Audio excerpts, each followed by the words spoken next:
Assalamualaikum warahmatullahi wabarakatuh. Perkenalkan, nama saya Thomson Raja Tenggu dengan NIM C1N00200034, Prodi Ilmu Kelautan, Universitas Negeri Mataram. Di video kali ini saya akan menjelaskan tentang HAP dan eutrofikasi.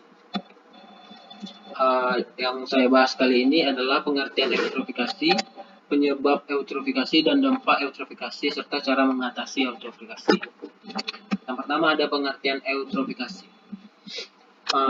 Menurut Ruslan tahun 1983, eutrofikasi merupakan suatu proses yang terjadi pada danau atau perairan yang mati atau tidak berfungsi lagi bagi kehidupan di dalam air akibat terlalu banyaknya bahan makanan yang masuk ke dalam perairan.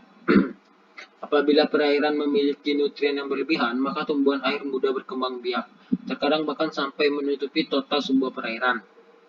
Sejatinya, eutrofikasi merupakan sebuah proses alamiah di mana danau mengalami penuaan secara bertahap dan menjadi lebih produktif bagi tumbuhan biomasa.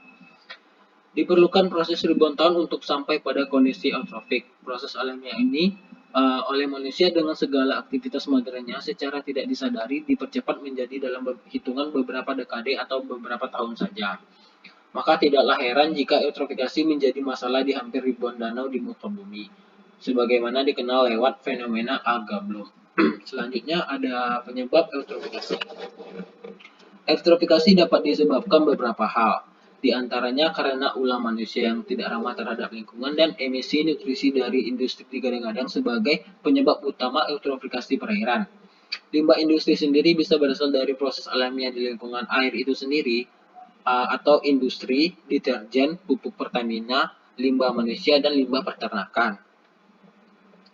Selanjutnya ada dampak eutrofikasi. Dari dampak eutrofikasi itu sendiri saya jelaskan menjadi 4. Yang pertama ada rusaknya habitat untuk kehidupan berbagai spesies ikan dan invertebrata. Kerusakan habitat akan menyebabkan berkurangnya biodiversitas di habitat akuatik dan spesies lain dalam rantai makanan. Yang kedua, konsentrasi oksigen terlalu turun sehingga beberapa spesies ikan dan karang tidak toleran untuk hidup. Yang ketiga, terjadinya alga bloom atau terproduksinya senyawa toksik yang akan meracuni ikan dan karang sehingga tidak aman untuk dikonsumsi masyarakat dan merusak industri perikanan. Selanjutnya ada eutrofik juga berdampak pada sektor pariwisata dan industri pariwisatanya. Contohnya seperti kalau sebuah danau yang tertutupi alga bloom atau tertutupi tereutrofikasi itu tuh tidak bisa untuk dikunjungi karena itu bisa membahayakan manusia. Selanjutnya ada cara mengatasi eutrofikasi. Yang pertama, mengurangi pupuk fosfat di dalam sektor pertanian. Yang kedua, tidak membuang limbah sungai, baik limbah rumah tangga maupun limbah industri. Yang ketiga, tidak boleh menggunakan bahan peledak atau racun untuk menangkap ikan di perairan, seperti sungai dan waduk. Yang keempat, menggunakan parasitoid. Yang kelima, perencanaan AMDAL atau analisis mengenai dampak lingkungan secara matang. Selanjutnya ada HAP atau Harmful Alga Blooms. Yang pertama ada pengertian HAP.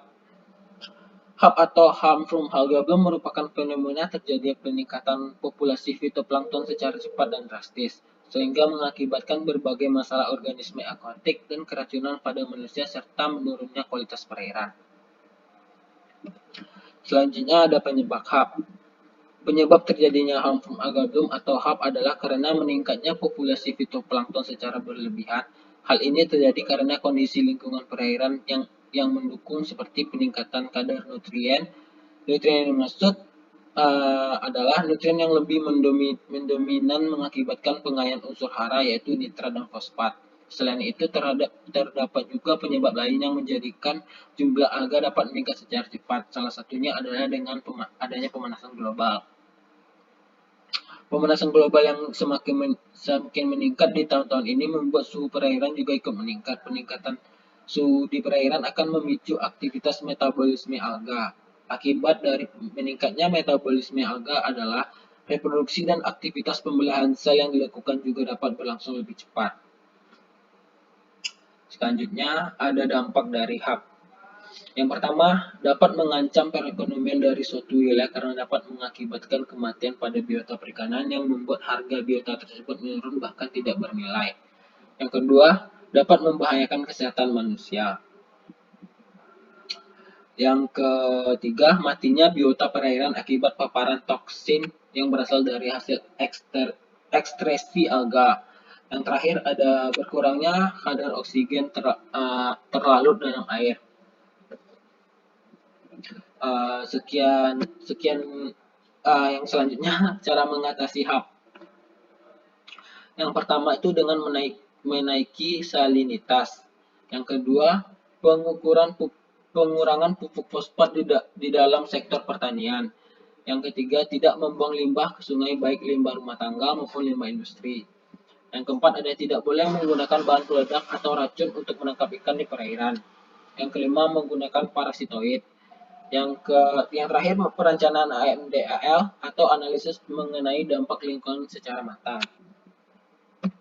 Baiklah, sekian penjelasan saya mengenai HAP dan eutrofikasi kali ini. Semoga bermanfaat.